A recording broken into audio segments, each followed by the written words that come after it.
Top Accolade Global News Updates. I am Soibifa Jackridge. U.S. President Joe Biden asked Americans to spend billions more dollars to help Israel fight Hamas, while Israel defense chief told his troops to be ready to go into the Gaza Strip to destroy the Palestinian militant group. In a televised White House speech late on Thursday that also addressed Ukraine's efforts to repel Russia's invasion, Biden said Hamas has sought to annihilate Israel's democracy. The president also stressed the urgency of getting relief to Palestinian civilians in Gaza who lack food, water, and medicine. We can't ignore the humanity of innocent Palestinians who only want to live in peace and have opportunity, said Biden, who visited Israel on Wednesday. Israel appeared to be getting closer to a full-scale invasion of Gaza, a densely populated enclave ruled by Hamas. The Israeli military has massed troops and equipment near the Gaza border. You see Gaza now from a distance. You will soon see it from inside. The command will come, Israeli Defense Minister Yoav Gallant told troops gathered at the Gaza border on Thursday. Biden said he would ask Congress on Friday to approve extra funding for critical partner Israel. A person familiar with the matter earlier said that would total $14 billion.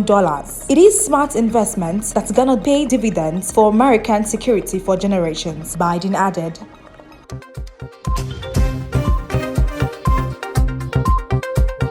In a war with the US over Taiwan, China would need to create a global network of companies under US sanctions, seize American assets within its borders, and issue gold denomination bonds, according to Chinese government-affiliated researchers studying the Western response to Russia after its invasion of Ukraine. The sanctions against Moscow have prompted hundreds of Chinese economists, financial, and geopolitical analysts to examine how China would mediate extreme scenarios, including loss of assets to US dollars in the context of intensified Sino-US strategic competition and the Taiwan Strait conflict. We should be wary of the US replicating this financial sanction model against China, wrote Chen Hongxian, a researcher at a branch of the People's Bank of China, PBOC, in eastern Jiangsu province. China, he said, should prepare for a rainy day to ensure its financial and economic stability. The specificity of the scenario and potential countermeasures are being reported for the first time in assessing Russia's experience. Many of the researchers warned that China's much larger economy and dependence on advanced foreign technology and commodity imports mean a sanction fight with the West could be far more destructive. Some doubled down on the view that increasing interdependence could be a better approach than pulling up the shelters. Senior US military officers have said that Chinese President Xi Jinping has ordered the People's Liberation Army to be prepared to invade Taiwan by 2027. Beijing has not ruled out using force to take the island, though it has never shared details about war preparations. But discussions about US sanctions, including from researchers within China's foreign and financial policy establishments, surged to 50% in the 12 months following the start of the war in Ukraine compared with the corresponding period a year earlier, according to a review.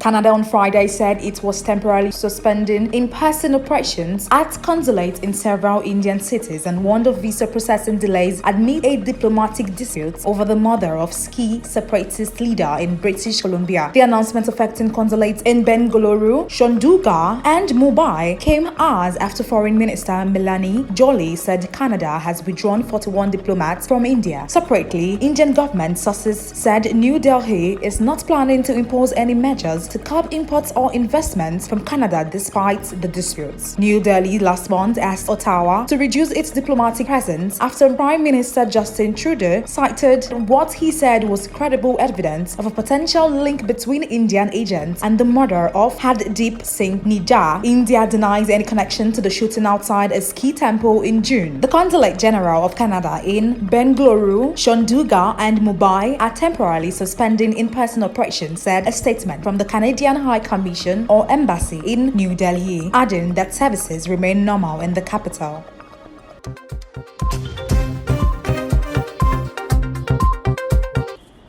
Britain's Labour Party dealt a crushing blow to Prime Minister Rishi Sunak's Conservatives on Friday. Within two previously safe parliamentary seats in victories, leader Keir Starmer said showed voters wanted change at the next national election. The double defeat showed a big slump in support for the governing Conservatives, who have won the last 4 national votes, and suggests Labour is on course to win power for the first time since 2010, at an election expected next year. While so-called by-elections are often lost by the governing party, the scale of defeats in 2 parliamentary seats the Conservatives have held for years piles the pressure on Sunak, who took over almost a year ago after his party became embroiled in scandals and chaos under previous leaders. It is unclear that the voters here have turned their back on a failed Tory Conservative government. They have had enough of the decline of the last 13 years and they are crying out for change, he said, sharing the stage in mid-Bedfordshire, an area about 50 miles, that is 80 kilometers north of London, with his new lawmaker. Labour won mid-Bedfordshire by overturning a majority of almost 25,000, the biggest deficit the party has overcome in a by-election since 1945. The Conservative Party has only won one of the last 12 by-elections in this parliament, with half of the contest caused by resignation of politicians for misconduct.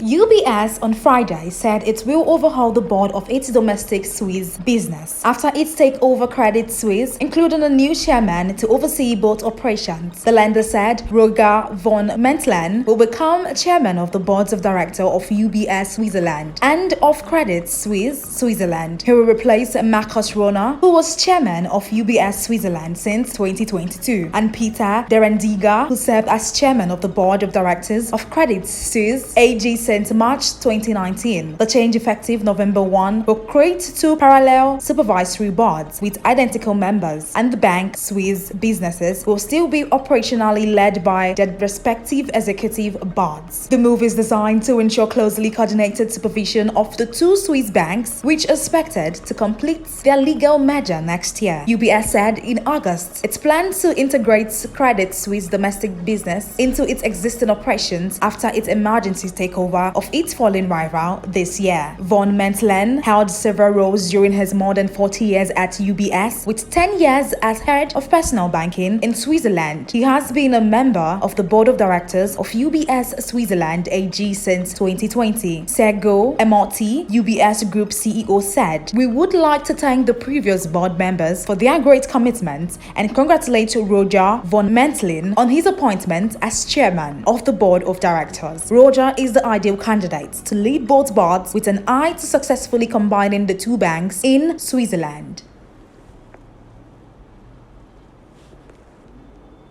That is the size of top accolade global news updates. You can follow us on our social media platforms as displayed on your screen. Happy Friday.